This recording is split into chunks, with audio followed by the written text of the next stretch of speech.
Welcome to the Oracle Codex podcast. In this podcast, we are unfolding the divine mysteries and remembrances of the Oracle. What is her story? What was lost that we are now reclaiming? And what is her medicine? Let's unwind and reweave our sacred history. I'm your host, Grace, and I'll be holding space during our journey together. Love you so much, and let's dive in.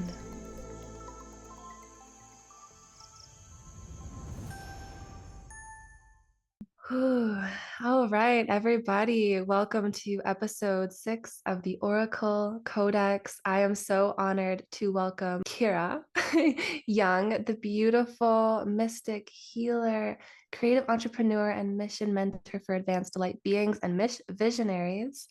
She is an incredible woman who lives in Ireland. She works with the sacred weavings of shamanism, the quantum, and other incredible metaphysical modalities, timeline work, and angelic heart healing, among so much else. She has an incredibly extensive training and lives a life devoted to her mission, supporting the becoming of others. And I'm particularly excited to have her on today because she lives in beautiful rural Ireland, which is where my bloodline comes from. So she holds so much light. And yeah, thank you so much, sister, for being here. If you have anything else and just want to say hello, please do. Yeah, welcome. Thank you so much, Grace. And I just want to say a huge thank you. And like we've already said, the joy in my heart just to connect with Light Sisters right now feels so profound. It's a divine homecoming that I've dreamed of my whole life. And I'm excited for the times that we're in. Thank you so much. And she was training me on how to say her name, and I was telling her I'm really bad. I'm really bad with names. So yeah, please say your name as well, just so everybody knows, because I kind of butchered it, even though we had that training. You didn't, you actually got it perfect. It's Ciara, Yeah. and it's Irish. So that's why North Americans tend to say it every which way except the Yeah. actual I was gonna go into the interview calling you Ciara or something, so I'm really glad we confirmed that. And just immediately, we were discussing the land of Ireland and the beautiful Irish Gaelic that has kind of been taken from the land. And I know today we're just gonna go deep and we're just gonna traverse and dive into the mysticism of hopefully Ireland, hopefully all of the weavings and medicine of the woman. And I would love to start with your story, a little bit about your medicine, your magic, and maybe we can start with what lights you up, what really just brings awe to your body as a beautiful soul dedicated to God and your mission. And then we can also lightly dabble into maybe your story, how you awakened, if you were born awakened, and all of that stuff. Wow. Well, where to even start? I know. Gosh, what lights me up is the constant waking and sleeping devotion 24/7 to bringing heaven to earth and restoring this pristine, magical, beautiful, awe-inspiring jewel of a planet to her original state and nature in accordance with the original divine blueprints. And connecting with the magnificent luminous beings that I call the ancient ones. They go by other names as well, who are the firstborn, if you will. Magnificent, magnificent beings of advanced DNA capacity who are just awe-inspiring to witness. And sharing with them and uniting with them and seeing them come into the full expression of all that they are. These are just some of the things that kind of have me jumping out of bed in the morning, excited to be alive. I love that. It's so important to talk about because I feel there is this, and I'm sure maybe you feel this from time to time as like an empath, as a sensitive being, the collective is healing this wound of, I don't want to be here, or it's too Mhm. dense, or it's too chaotic, or it's too confusing.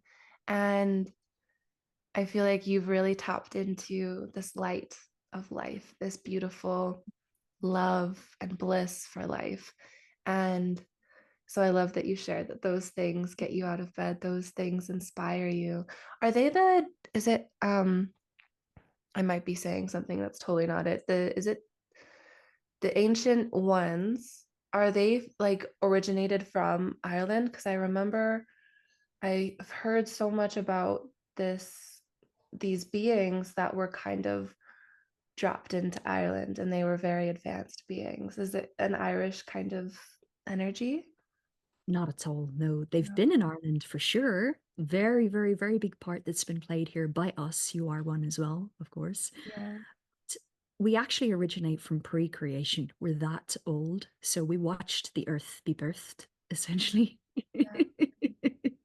I resonate with that. I resonate with that. Yeah. So amazing. Okay, yeah. And then your story. So if you could dabble a little, I know it's a lot. I know it's like, I'm so excited to hear your story because I didn't read on your website the about page because I was like, I want to hear it first. So yeah, a little bit about that. I'd love to, yeah, dive deeper into your becoming. Mm. So I'll go right from the start. My family actually moved to England, sometime in the past, and I was born in London. And my mom decided she was going to move us back home when I was 6. So we moved from obviously really busy London, loads of opportunity, everything, to a field in County Louth. Wow. Yeah, I lost all my friends. Tiny rural village. I was instantly rejected. Way too weird. This was the type of kids in this village. They'd never even left the village, sort of thing. This was Ireland 30 years ago. So yeah, interesting scenario. And from there, I essentially just began to be trained on my spiritual path. In fact, it began even when I was in London. But when I arrived here, I was so isolated. All I could do was be on my own outside, essentially. And so I spent my entire childhood isolated in nature, already being trained on my path. And the huge benefit of this, yeah, obviously it was lonely, it was sad, it was all of those things at the time. But of course, we get initiated for what we're supposed to be doing on the planet. So I see it in the right light now. It was tough when I was a kid. And the huge benefit of this is that because I'd been started so young, I just kind of bypassed all of the things that people tend to get stuck in. Right. Yeah. And I've been doing my spiritual work, from the start.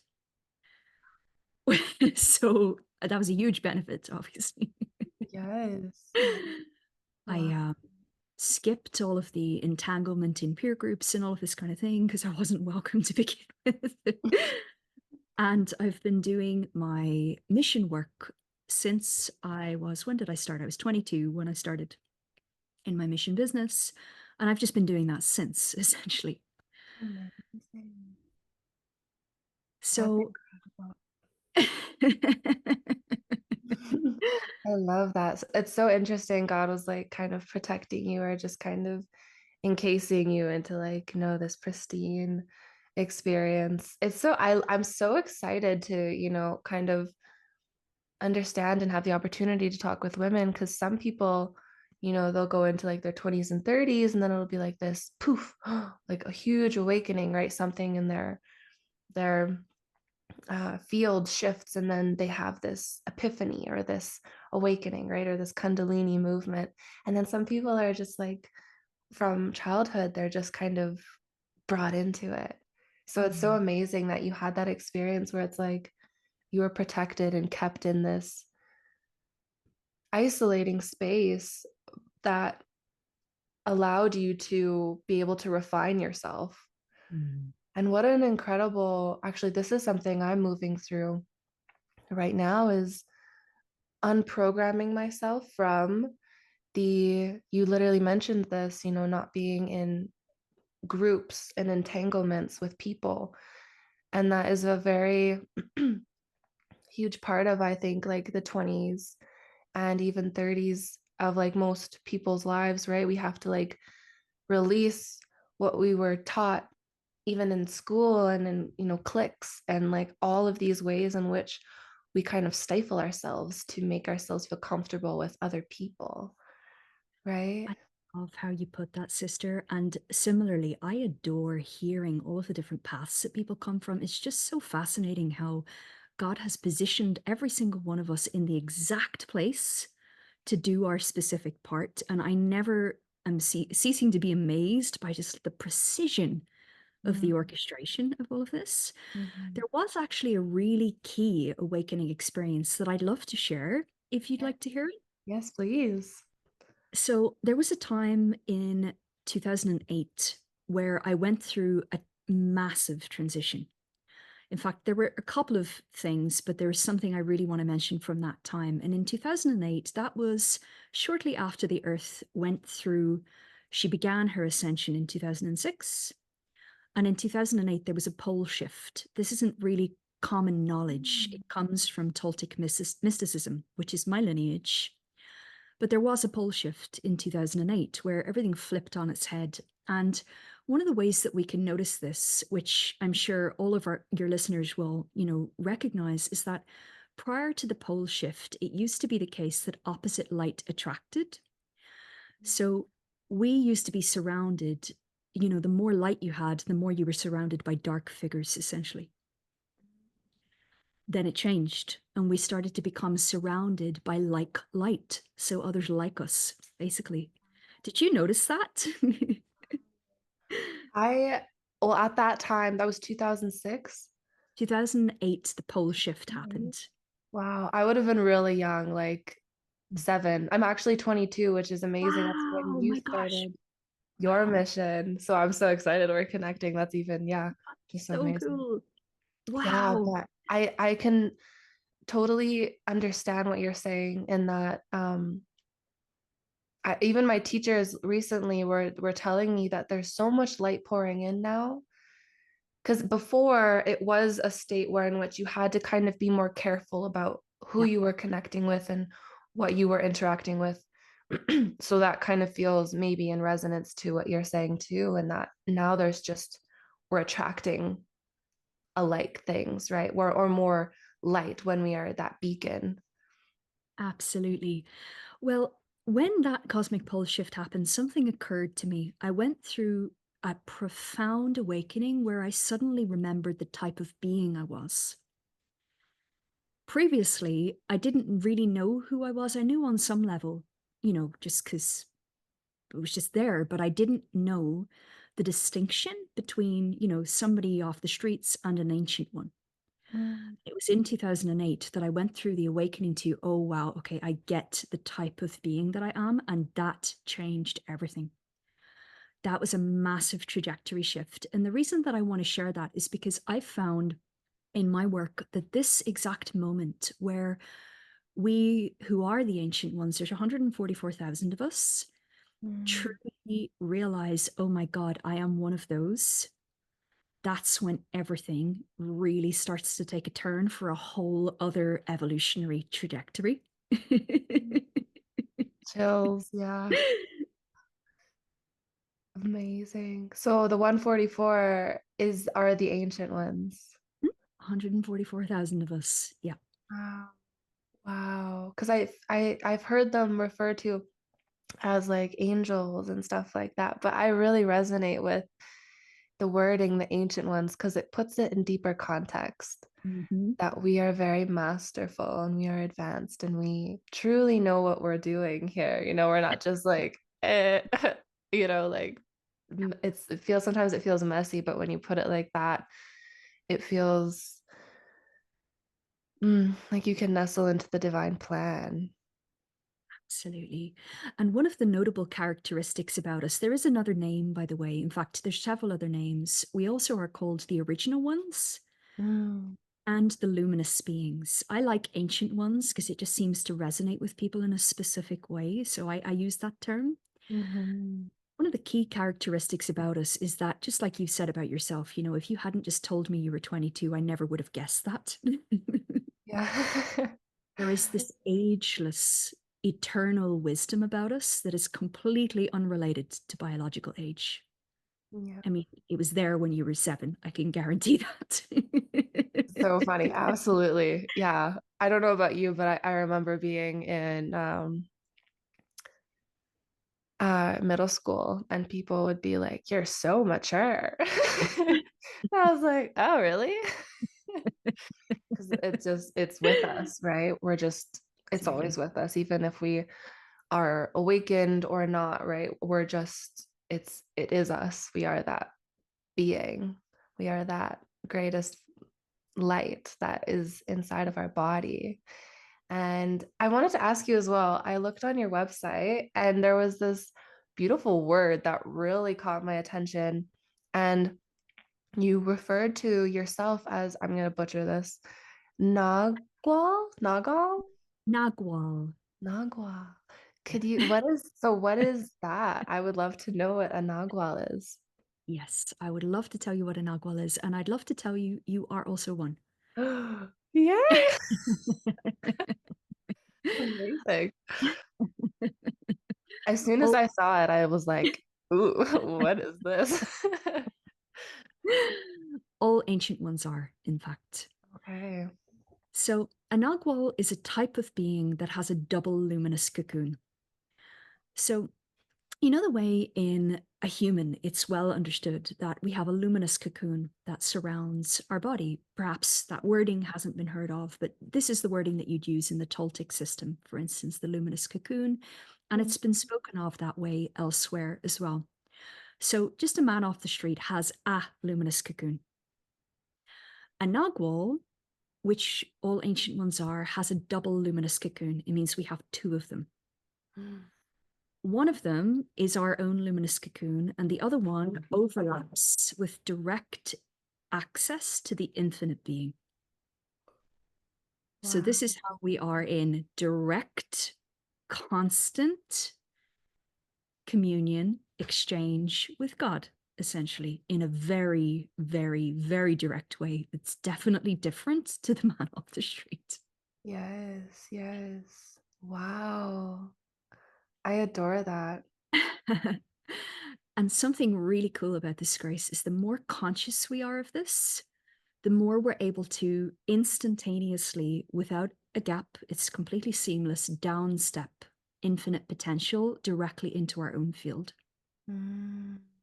That's how we can live, you know, that you're just 100% on point 100% of the time with your divine mission. I adore that. Oh, I resonate so deeply with that. Yeah. That's so incredible that it's like I love it. I love that the Toltec kind of creates more of a visualization, like even when you said the ancient ones and then the luminous um encasing, or what did you call it? Is it like a Cocoon. cocoon? Oh, I love that so much. Yeah.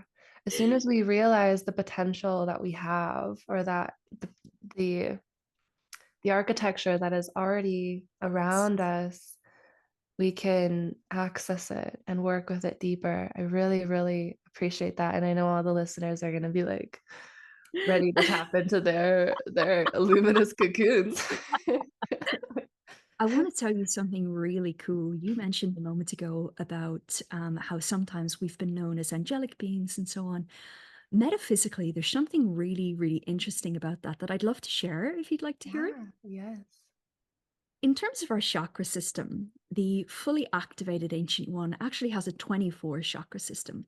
Mm, And you probably know this already, but we've got 2 wing chakras. They're 11 and 12 that are actually on the shoulder blades. When they're active, they put us in a state that's actually known as angelic consciousness that we're meant to have. And it's, I sense, it's kind of where this idea of us as angels comes from. We're meant to have this active. Of yeah. course, we know it's been shut down by the artificial matrix and so on, but it's part of our natural makeup. And angelic consciousness, what it contributes to our being is that we are in such profound devotion to living God's will and following that instruction without even skipping a beat that no other concept exists. If you think of an angel, An angel could not even conceive of not doing God's will. It doesn't exist as a possibility. Mhm. And that's how it's meant to be for us as well, that it's just your whole being is so surrendered to, I am a vehicle that simply does that. And there is no personal self.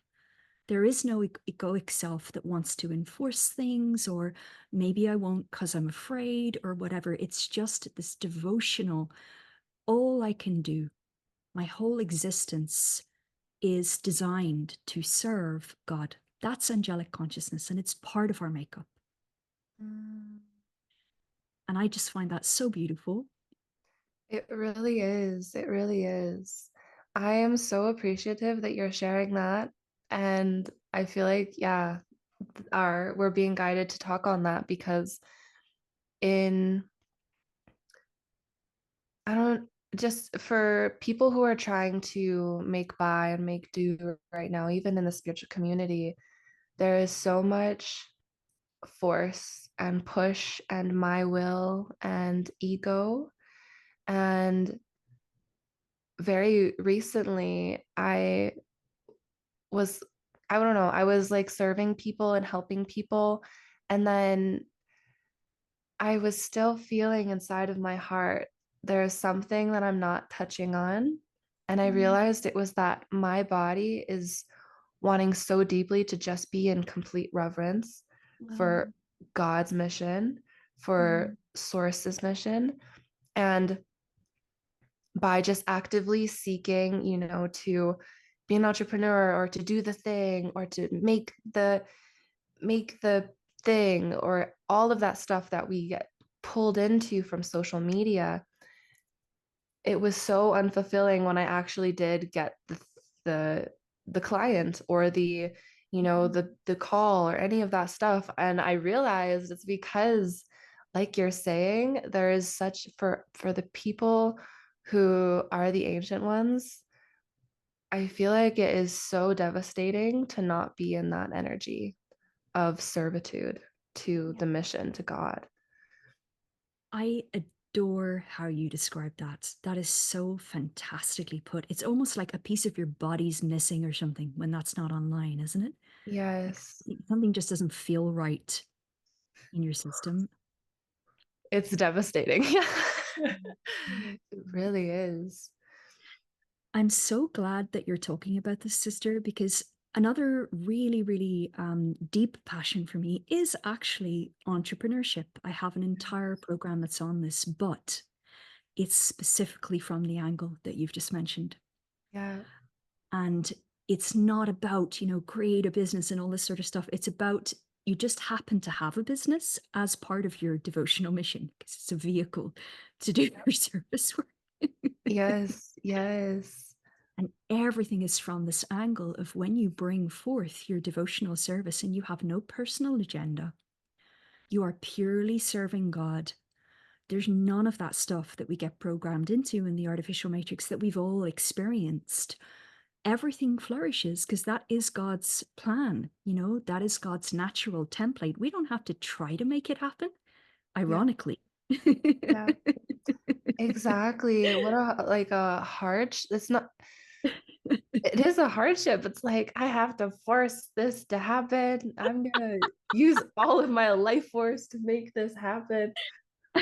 But organically it would I love that you have a program on that because I feel like a lot of people are lost inside of how to mix the two, Yeah. business and um spirituality and purity and like Mm. reverence and devotion and letting them. And actually, it's so beautiful. Like so many oracles and medicine women I'm talking to lately are feeling in their body that it's okay to have money. It's good to have money. We need to be stewards. We need actually quite a bit of money to support the new earth that we're building. Mm. And we're kind of releasing and letting go of these belief systems that money is bad and wrong. And, I think there are a lot of entanglements that do make some aspects of money bad and wrong, right? because it causes a lot of suffering, it causes a lot of pain, and probably, the pure-hearted souls that are in service to God are like, I don't want that. I don't want to be a part of that. But now we get to rewrite it, and now we get to reclaim it for what it truly is, and give it back to bring it back to balance. I love Yeah, that. so exciting, such an incredible time.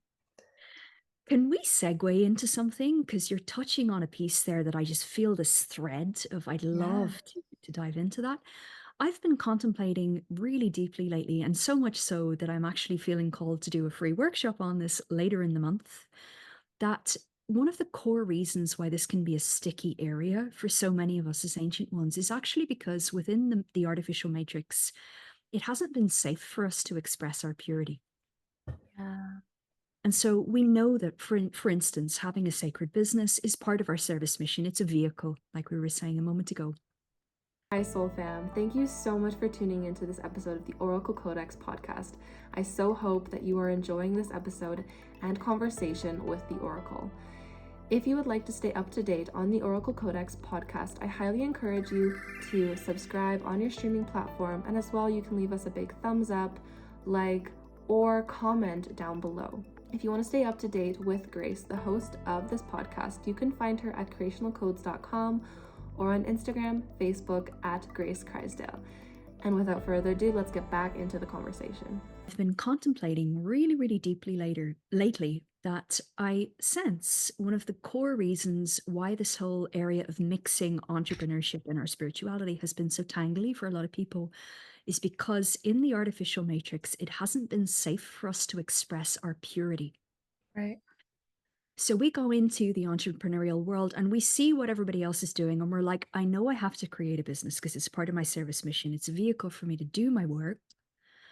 And because there's this unconscious sense, I can't actually express who I really am, which reveals my devotion to God in the sense of I'm living those templates in entirety and nothing else matters. We're automatically looking for, okay, I'll try to find out how somebody else is doing it Yep. and do that. Yep. Where it's coming from is we haven't felt able to unfold our entire life from the original templates. Yeah. And I feel that's changing this year. Ooh, yeah. You feel the tides changing, tides are moving. Yes, I feel that too. 2024 feels so, it's so funny. As soon as the clocks change, and I know like astrologically, We actually started a new cosmic time map on the 1st of January. This is only in the last few years, and not a lot of people know this. mm, It's another detail that comes from the TolTec I study. love that. I need to look into the Toltec. Yeah, I love everything you say about that. It's like so cool. That's why you felt a change, even though it doesn't seem to be the real Interesting. new year in other ways. Right. Yeah, because I felt a really big, I felt a lot of empowerment come Mm. in, and I felt a big exhale. I felt a huge exhale. Because 2023 for me was there was a lot of grievance and relinquishing. And I feel like as a collective, we may have been just making a lot Absolutely. of space. I agree wholeheartedly. It felt like a preparation year, and that meant whatever needs to be prepped is going to be prepped, and that was rough for a lot of people. Totally. Totally. Yeah. I had to like it's interesting and it's so beautiful. I love that we're tapping into the entrepreneurial energy and purity and allowing ourselves to serve in a way that is really impactful for us, because even within that, and like you said, you go online and people are just looking for, how do I do this? Okay, how do I make this work? And for me, I was interacting a lot with the comparison models of oh, this person's doing that and I'm doing this, and maybe I'm not doing what I meant to be doing. And that is such a reversal, and us doubting, what God is really guiding. And this year I had to let go of so many teachers. It's so funny on social media. Like, it's just hilarious when you're connected to something, like this cosmic bliss and creational oneness, but on social media you like unfollow people and you're like, I'm so sorry. But it's like, we're just making space, right? We're making space for us to, I've been self-referencing, having to realize what I'm actually meant to be providing for people, and it doesn't have to be what anybody else is doing. It could be weird to some people. It could be a bit silly. It could be messy. It could be, I don't fully understand exactly what it is fully. But like you said, it's just perfect. It's within the mission. So it feels right in the body. It feels like this exhale because we're not comparing, we're not aligning ourselves to things that aren't truly for us. And that's scary. It can be very scary, for our psyches to exit what the tribe is doing or what the community is doing. And I'm sure you see that, and I'm sure you've worked with that in your entrepreneurial course. Because Absolutely. We have a whole it, module on it. yeah. So many people say that entrepreneurialism is like self-mastery. I've said that for years. Absolutely. It's Really? one of the Yeah. highest self-mastery paths we can take because it's going to force you to deal with all your stuff, exactly as you've just said. You Yeah. know this all too well. Incidentally, my love, I love your social media. It's so Oh, resonant. I can feel it's the truth of you, and that just shines so bright. I just want to tell you that as well. thank you, Angel. Thank you. Yeah, it's so funny. I think, and posting for people to see, and not being sure about it, as entrepreneurial medicine people, or oracles or spiritual leaders,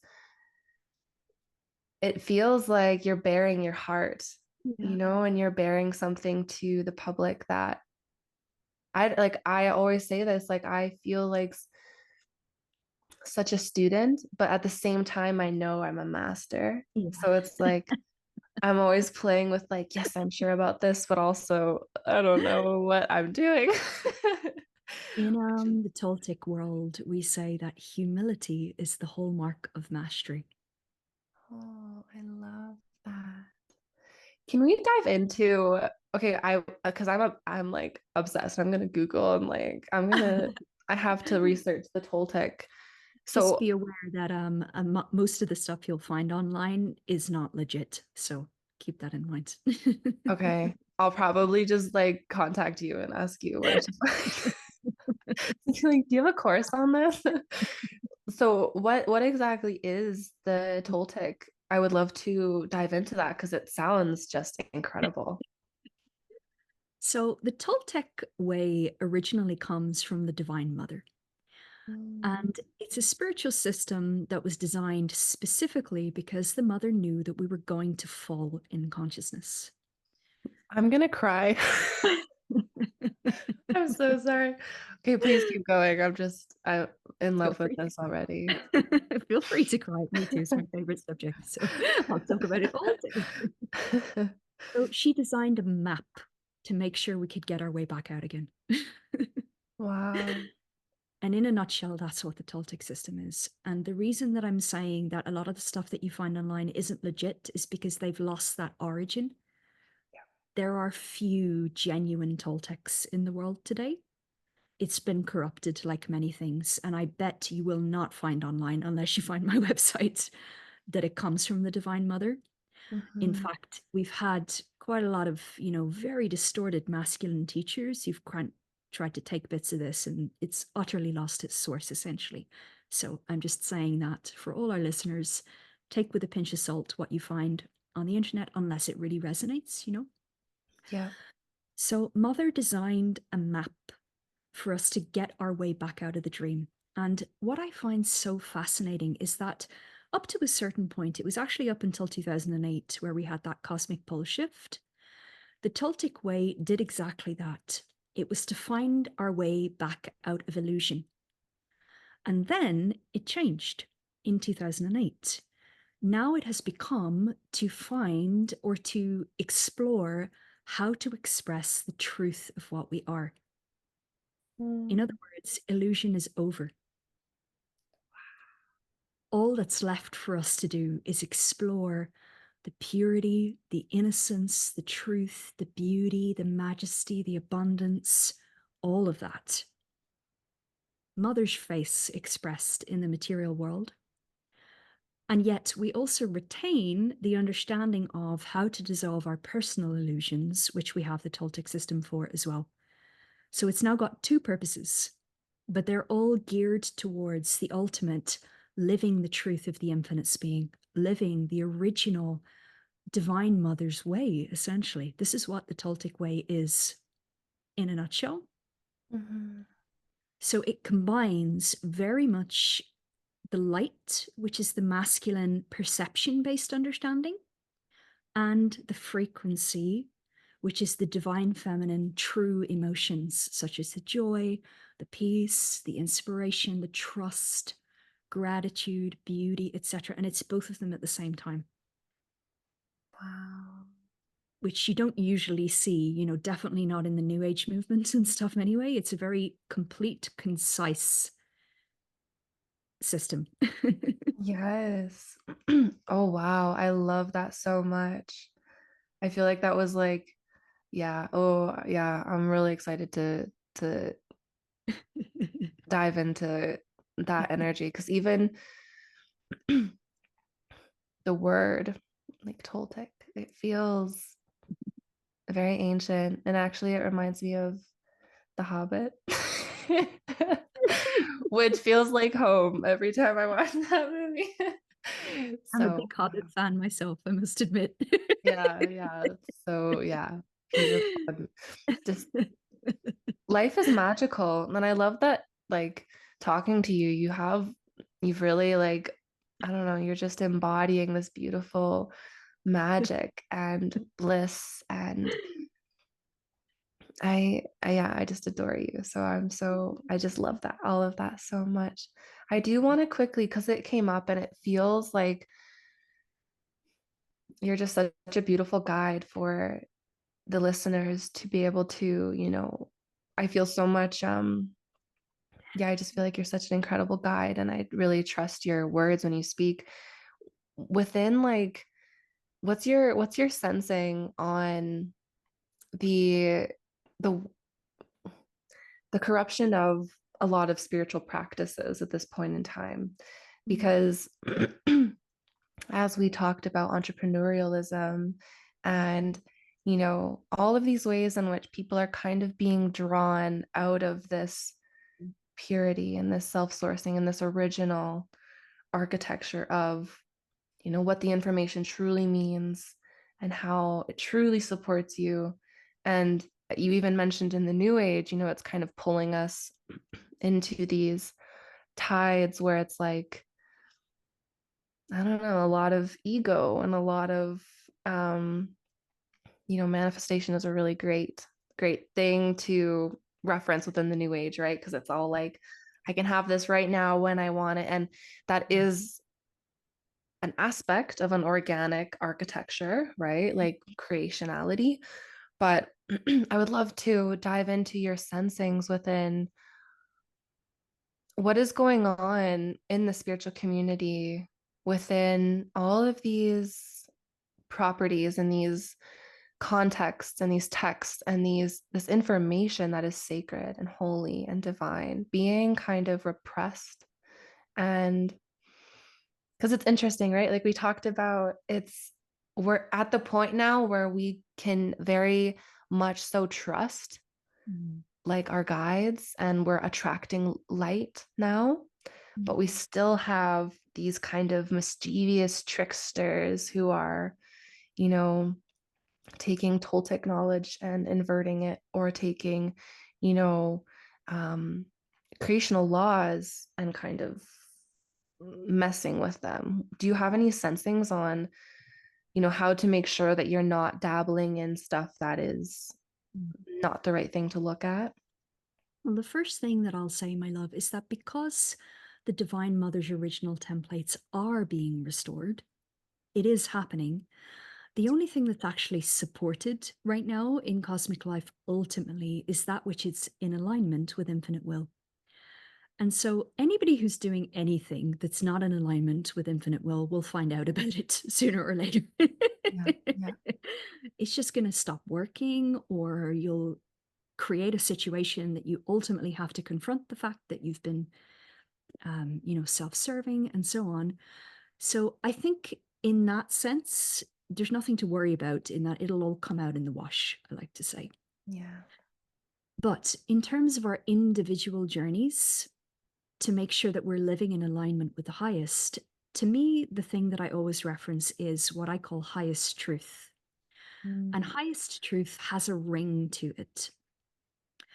So the analogy that I always give for people to feel, because it can be felt, is when you live your highest truth, there's literally a ring to it. There's like a resonance that just feels true. It's almost like you're a hummingbird and you can feel this resonance in your higher heart.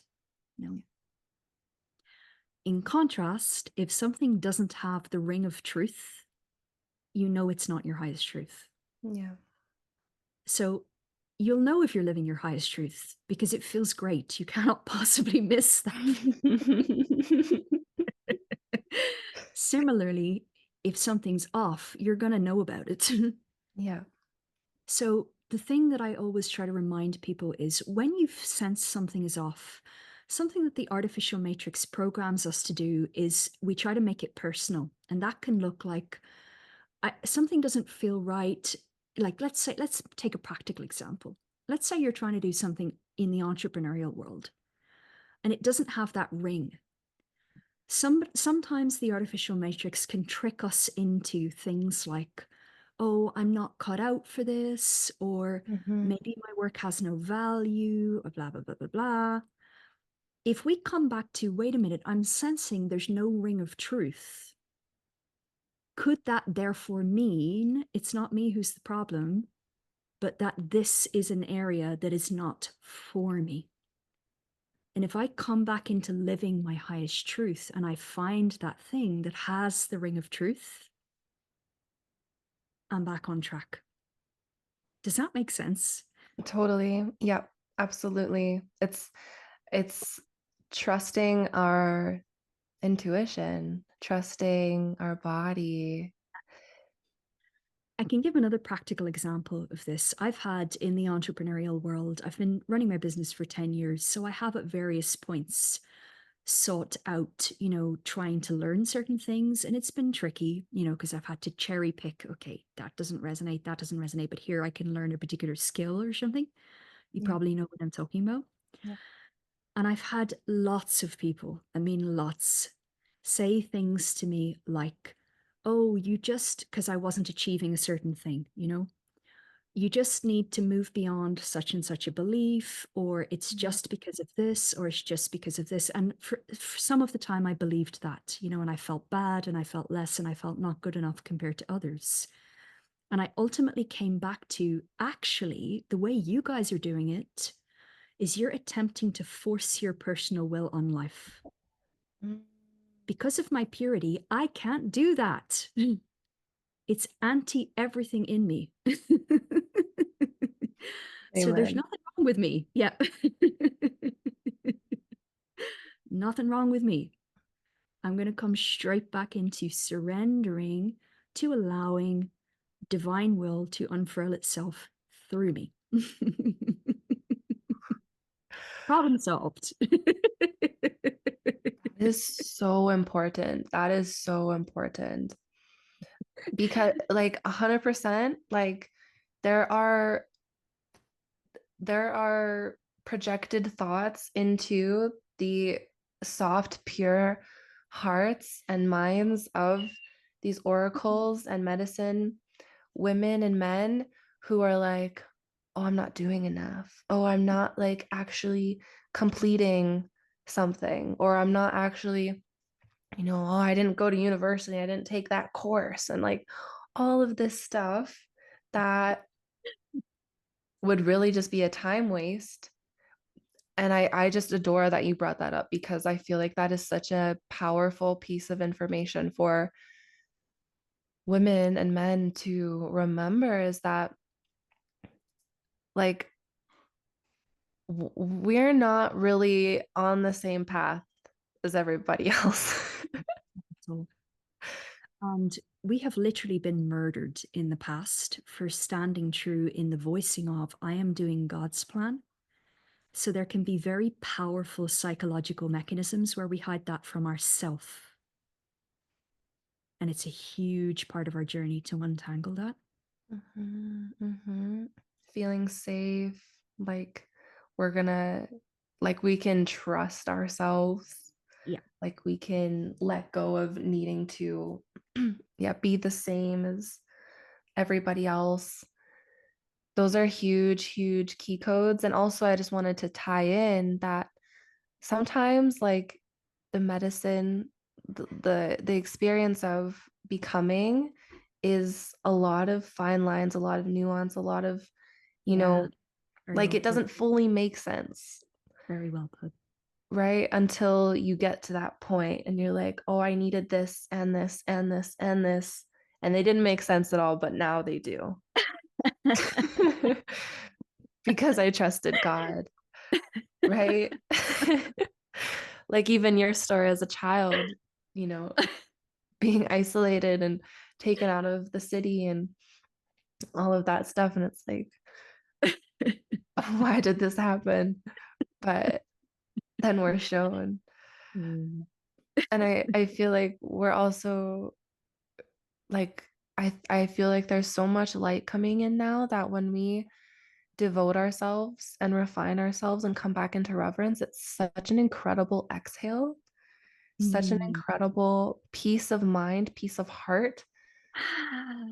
that you immediately feel held, even if you're confused and you're uncertain. And yeah, before we close, because I don't want to take up too much of your time, I just want to. I'm an eternal being. No Time rush. doesn't exist to me. True. Time is not a thing anymore, that's for sure. Um yeah, I really whew, I would love to dive lightly into like your servings, and like the way that you show up for, people who want to work with you. On your website, I was like, what is all this stuff? Like you have so much amazing things on there. Like quantum angel, oh no, angel heart healings, and quantum work and timeline, and yeah, so much cool stuff. And I feel like it's so exciting because when you like, there's just so much for us to play with Mm. and remember. And um yeah, you just have so much cool stuff kind of mapped out. And yeah, so I would love to kind of dabble into um yeah, some of your weavings with the clients that you work with within the heart healings or the angels, or the do you work with like you work with the ancient ones? And I'm curious, do you work with like star beings as well? Like what's kind of your medicine there? Absolutely. Ancient ones in general, many of us could also be classified as star seeds. Not all, but the majority of us. So, definitely the star seeds are included within the sphere of the ancient ones, but my emphasis is very much more on ancient ones in general versus specifically star seeds per se. Mm. And before I tell you about my offerings, I want to tell you something that I teach all of my clients, and it's relevant to all ancient ones. We are such vast beings who have lived an incalculable number of lifetimes, gathering understanding, wisdom, teaching, knowledge, experience, everything from all of that time that we cannot niche down in the way that's taught in the mainstream. And so many struggle with this. So, what I teach my beautiful clients who work with me is that you make your work your whole being. Oh, And that could have 100 facets. that's incredible, though. That's incredible. So the reason it seems like I have a lot is because I have a big mission and it's all relevant. It's not a specific niche per se. Yep. And it's really every conceivable angle of support for the ancient ones, as is Mm. relevant for us in this time. So I've got, for instance, two main group programs. One is specifically for those who are on the entrepreneurial journey, and one is for ancient ones on the journey of mastery in general who don't necessarily have a business. And we've got distinct temples for each of those. Wow. I've then got offerings on basically anything else that you can think of within the journey of mastering ourselves as ancient ones and becoming fully expressed as all that we are. So we've got pieces that touch on the deep psyche, we've got emotional healing, we've got self-mastery in terms of evolving the mental level, we've got the TolTec tools, we've got the angelic healing is a system called Balvaspata, and it was actually brought through by the seer Amin here in Ireland. Mm. And what it does is it restores the integrity of your own fields and the light and frequency grids of the planet back to their original divine template form. So it's for self-healing, planetary healing, healing of locations, healing of animals, healing of everything, and it restores the original templates, basically. So we've got that. I then also train in a whole range of advanced mystical and metaphysical systems and modalities. Everything from runes, not the normal type of runes. These are called the runes of the Infinite Mother. There is over 1,000 of them. They're not the same as the Norse runes. Other divination systems that are ancient Lemurian divination systems, and more things that I can possibly count. And ultimately, what I'm getting at with this is that we have something for everybody, depending on where you are on your journey and what you're looking for. Mhm. I love that. Because you need some, like, not everybody's going to be resonant to one specific thing, right? Their key code could be in runes with the primordial or divine mother, or other people might need support through, right? Like the psyche, like you said. I love that and that's so important. That really is so important that we feel like we can express all of that which we are. And Mhm. I deeply resonate with that, especially because my human design is a projector, and I just fall in love with like everything, and I just want to like try it all. And then in the entrepreneurial scene, like through, North American like standards of you want to be big, like this is what you got to do, which is so corruptive anyways. But basically the idea is that you need to have one thing, right? Exactly. Yeah. And yeah, that is just so draining, so unfulfilling. I say your being is your niche. Yes, yes. And like also to think that, if because it's different for us when our mission and our career is our life path and it is our spirituality. Because for some people, it's like you go to work, you come home, it's separate. But for the ancient ones, it's your whole life One is and the a same. service. Yeah. Like there's no in between, like there is like private personal time and then of course serving others. But a lot of the times I feel like we're working on ourselves to serve others I was just going to only. say your private personal time is also your on mission. So Exactly. Exactly. so So it's grateful. so I love important. you. Sorry, lovely. Sorry. I was just gonna say, yeah, I'm so grateful that we can talk about this because Yeah. no, like people aren't talking about it. Like obviously it's I was just going to add that when I look at you, for instance, I see the blueprint of the being that you are, and I'm like, wow, she's got this, and it's this whole massive makeup of everything that is part of you and that you've explored over eons of time that you can bring to a client. How can you niche that? It's all of you. Right. So, what I teach is create containers that allow for all of that to be expressed. And then you're really getting like if you want to serve somebody, like that's really gonna serve heart, mind, body. Holistic. Yeah. It's so important. Like, yeah, it's so, yeah, I feel like, yeah, you just hold so much. I love that you're just like, I don't know, you're like a gateway that's like you can just do it. Like follow your heart, like follow God's wisdom that's moving through you. You know, we get so caught up in I should do this, I shouldn't do that. Maybe I could do this, I couldn't do that. And oh, I just hold so much love and reverence for the space that you hold, sister, and being able to kind of just I feel like so much remembrance, so much, yeah, it's so beautiful. Like you're just such an incredible guide and so magical. Like I'm just like I feel like I'm definitely being upgraded, like just like basking in this conversation and getting to remember and have recollection with you. Ah. We bring it back to a really, really grounded place as well. You mentioned the term medicine women a few times. Yeah. We think of the medicine women throughout history.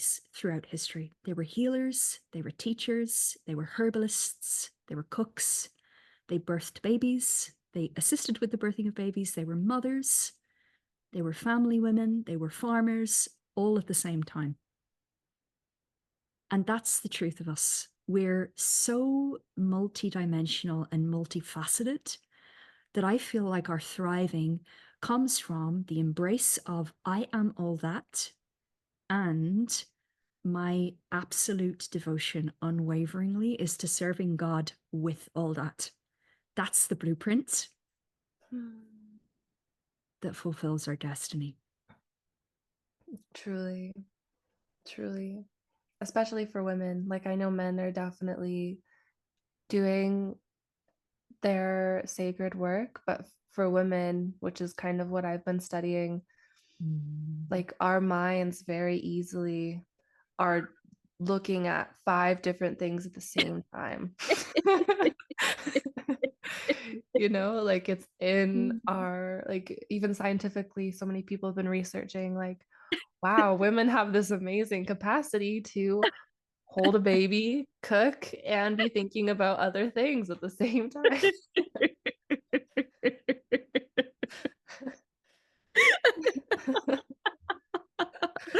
Oh. So when we acknowledge that, like, we really are like these superhumans. Like there's just so much for us to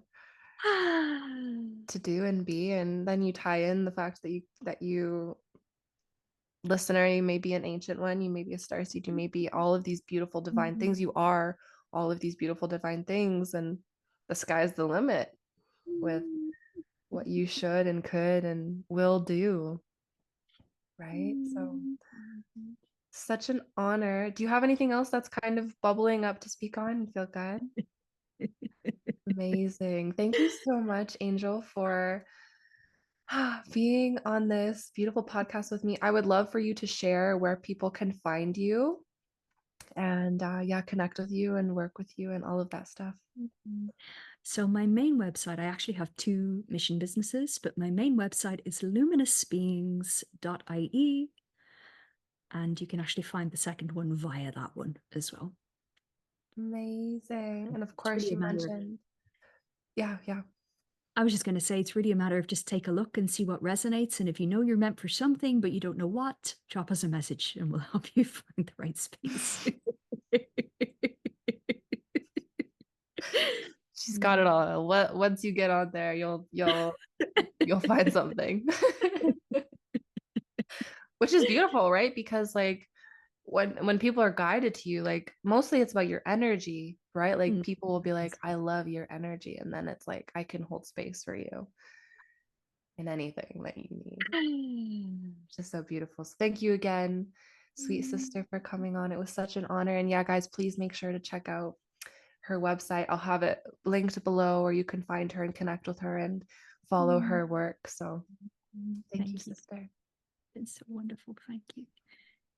Hey, thank you so much for tuning into this episode of the Oracle Codex podcast. It means so much that you're here listening to the Oracle speak and share their wisdom and enter the temple space.